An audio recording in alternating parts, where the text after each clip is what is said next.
മാധ്യമം പോഡ്കാസ്റ്റ്. മാധ്യമം എഡിറ്റോറിയൽ 2026 ഫെബ്രുവരി 28 ശനി. പ്രധാനമന്ത്രി നരേന്ദ്രമോദിയുടെ ഇസ്രയേൽ സന്ദർശനവും ഫലസ്തീൻ നയത്തിലെ മാറ്റവുമാണ് ഇന്നത്തെ എഡിറ്റോറിയൽ ചർച്ച ചെയ്യുന്നത്. ഗാന്ധിജിയുടെ ഇന്ത്യക്ക് വംശഘാതകനെ പുണരാനാവില്ല. ഞങ്ങൾ നിങ്ങളുടെ വേദന തിരിച്ചറിയുന്നു, നിങ്ങളുടെ ദുഃഖത്തിൽ പങ്കുചേരുന്നു. പൂർണ്ണമായ ദൃഢനിശ്ചയത്തോടെ ഇന്ത്യ ഇസ്രയേലിനൊപ്പം ഉറച്ചു നിൽക്കുന്നു. ഇസ്രയേലി പാർലമെന്റായ നെസറ്റിനെ അഭിസംബോധന ചെയ്തുകൊണ്ട് ഇന്ത്യൻ പ്രധാനമന്ത്രി നരേന്ദ്രമോദി നടത്തിയ പ്രഖ്യാപനമാണിത്. 2023 ഒക്ടോബർ 7 ഹമാസ് ഇസ്രയേലിനെതിരെ നടത്തിയ ആക്രമണം അംഗീകരിക്കാനാവില്ലെന്ന് പറഞ്ഞ അദ്ദേഹം ഭീകരവാദത്തിനെതിരെ ഇരട്ടത്താപ്പ് പാടില്ലെന്നും ഫലസ്തീൻ ഉൾപ്പെടെയുള്ള വിഷയങ്ങളിൽ ഇന്ത്യ ഇസ്രയേലിനൊപ്പം ഉണ്ടാകുമെന്നും വ്യക്തമാക്കി.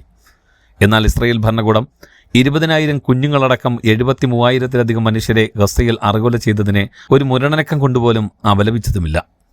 ഗസയിലെ കുഞ്ഞുങ്ങളെക്കുറിച്ച് മാത്രമല്ല, അവയുടെ ഐക്യരാഷ്ട്രസഭയുടെ ജീവകാരുണ്യ ദൗത്യം നിർവഹിക്കവേ ഇസ്രയേൽ പട്ടാളം കൊലപ്പെടുത്തിയ ഇന്ത്യൻ സൈനിക ഉദ്യോഗസ്ഥൻ കേണൽ വൈഭവ് കാലയെക്കുറിച്ച് ഒരക്ഷരം പറയാൻ പോലും അദ്ദേഹം മെനക്കെട്ടില്ല. പകരം വംശഹത്യ കുറ്റത്തിന് അന്താരാഷ്ട്ര ക്രിമിനൽ കോടതി വാറണ്ട് പുറപ്പെടുവിച്ചിട്ടുള്ള ഇസ്രയേലി പ്രധാനമന്ത്രി ബെന്യാമിൻ നെതന്യാഹുവിനെ ഏറെ നാൾക്ക് ശേഷം കണ്ടുമുട്ടിയ ബാല്യകാല സുഹൃത്തിനെ എന്ന പോലെ ഇറുക്കി പുണർന്നു. ഗസയിലെ മനുഷ്യരെ കീടങ്ങളെന്ന് വിശേഷിപ്പിച്ച, ജീവിക്കാൻ അർഹതയില്ലാത്തവരെന്ന് അധിക്ഷേപിച്ച മന്ത്രിമാരും പാർലമെന്റ് അംഗങ്ങളും നടത്തിയ മോദി വിളികളിൽ അദ്ദേഹം കോൾമയിർ കൊണ്ടു. നെതന്യാഹുവിന്റെ വിശ്വസ്തനായ സ്പീക്കർ അമീർ ഓഹാന സമ്മാനിച്ച മെഡൽ ഓഫ് നെസറ്റ് പുരസ്കാരം വാങ്ങി കഴുത്തിലിട്ടു. ഇസ്രയേലിനും യഹൂദ ജനതയ്ക്ക് നൽകിയ സംഭാവനകൾ പരിഗണിച്ച് നെസറ്റ് നൽകുന്ന പരമോന്നത ബഹുമതി എന്ന് വിശേഷിപ്പിക്കപ്പെട്ട ഇത്തരമൊരു പുരസ്കാരത്തെക്കുറിച്ച് മോദിയുടെ സന്ദർശനം വരെ ലോകത്തിന് കേട്ടുകേൾവി പോലുമില്ലായിരുന്നു.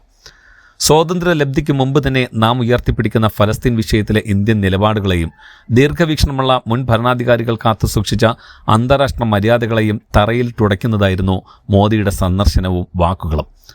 അന്താരാഷ്ട്ര വേദികളിൽ ഇന്ത്യ തലയുയർത്തിപ്പിടിച്ച് സ്വീകരിച്ചിരുന്ന ചേരിചേരാ നയത്തെ പലവരും കാറ്റിൽ പറത്തിയ മോദി സർക്കാർ ഇപ്പോൾ ഔദ്യോഗികമായി തന്നെ ഫലസ്തീൻ നയത്തിലും തിരുത്തൽ വരുത്തിയിരിക്കുന്നു. ദ്വിരാഷ്ട്ര പരിഹാരമെന്ന ആശയത്തെ പോലും വിസ്മരിച്ചുകൊണ്ടാണ് പ്രധാനമന്ത്രി ഇസ്രയേലിന് പൂർണ്ണ പിന്തുണ അറിയിച്ചിരിക്കുന്നത്.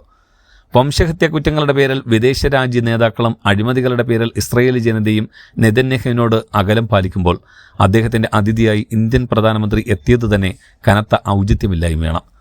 ലോകം കണ്ട ഏറ്റവും വലിയ വംശഹത്യയുടെ സംഘാടകരുമായി ആയുധ ഇടപാടുകൾ ശക്തിപ്പെടുത്താനുള്ള പ്രഖ്യാപനങ്ങൾ അദ്ദേഹത്തിന്റെ പ്രസംഗത്തിലെ ശാന്തി, സമാധാനം എന്നീ പദങ്ങളെ അർത്ഥശൂന്യമാക്കുന്നു. ഇസ്രയേലിൽ നിന്നുള്ള ആയുധ ഇറക്കുമതിയിൽ ലോകത്ത് 1-ാം സ്ഥാനത്താണ് ഇന്ത്യ. വെറും നയതന്ത്ര ബന്ധത്തിനപ്പുറം വലിയ സാമ്പത്തിക ആയുധ ഇടപാടുകളാണ് ഈ ബന്ധത്തിന്റെ അടിസ്ഥാനം.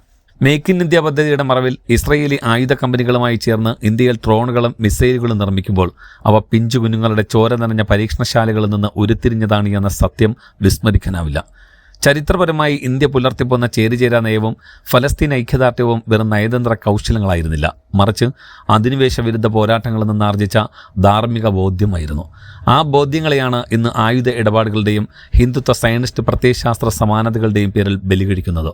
മോദി ഇന്ത്യൻ ജനതയാൽ തിരഞ്ഞെടുക്കപ്പെട്ട പ്രധാനമന്ത്രിയാണ്.